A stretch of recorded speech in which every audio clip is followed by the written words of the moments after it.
big is the difference? Are you really intending to win? Well, why not? There are lots like me, and we're the actual players. Because on one side of us are the real cattle who let TV do the thinking for them, while on the other is power who believe that we are shit and feeble-minded cattle. Over in the barn, they want us to take care of them. But a long time ago, they gave up on themselves, and now they won't lift a single finger. While those who have real power became more than the rest. Became gods. They sit so high up that they can't see us as either a serious enemy or a trusted friend. They have only one problem, that they're not immortal. That just leaves you and me. Sometimes I benefit you, other times you me. Everyone plays a game of their own. Think you're a player, do you? I play like the great ones. Take the authorities. Quite unceremonious, but they do have a few lively plays up their sleeves for the people. Every couple of months, they let them blow off steam. Elections, Black Friday, a new auto plant, the latest installment of Star Wars, the Super Bowl. And the people just gobble it up. But when people have holes in their pockets and nothing to eat, who's responsible for that? So now, without their beer and football, they need a sacrifice. And you can be certain that power will provide them with a patsy. And it'll be us, understand? So that is the game.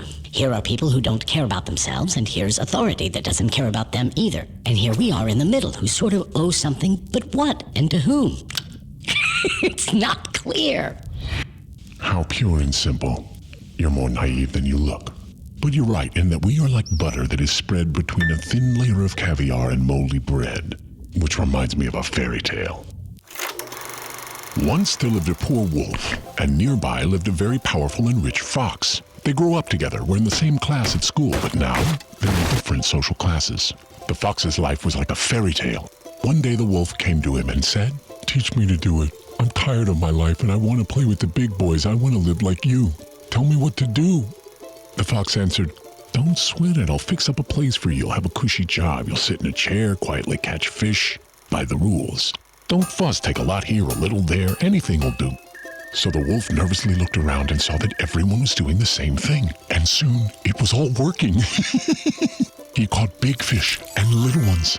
One day, the fox came to get his share of fish, but the wolf said to him, "Sorry, brother, this fish is stuck to my tail." So the fox went and unstuck it. He cut the wolf's tail off and unstuck the fish. Good thing the wolf wasn't using his for bait. That's what happens when you play by someone else's rules. Why are you telling me your tale's here? If you're so smart, then maybe you know a way out. The way out, my colleague, is through the entrance. It's time to get out of this game. Look, yeah, we have money, and what good does it do? There is nothing for us to do in this country. The number of alcoholics and morons is larger than the whole population. It's all polluted, education doesn't exist, and that new auto plant? It's not real. There's no other way than to leave and wipe this nightmare from our brains. To leave? And who's going to let you do this? You'll never forget this nightmare because it won't ever let you wake up. We do have money. But whose money is it? Is it yours, really? Can you actually spend it? Or offshore it? Can you legalize it? Give it to your children? Don't lie to yourself. Don't be like the others. You're in a trap, and the trap will only open its jaws once you are good and deceased. We can buy our way out of a criminal suit, maybe a nice mansion, a few cars, expensive tutors for the kids, but that's about it. See, you're like a hamster on a wheel, no freedom to be seen while the system rolls right on. Why don't I tell you a fairy tale, my special friend? Once there lived a smart guy like you. He found a job, settled in, and slowly rolled along with his life. Then he looked around and rolled a bit faster. He was allocated a budget and he administered it wisely, and by the rules, he got his cut. You know what I mean? Why would you ever build a fence for $1 million when it can be done for so much more?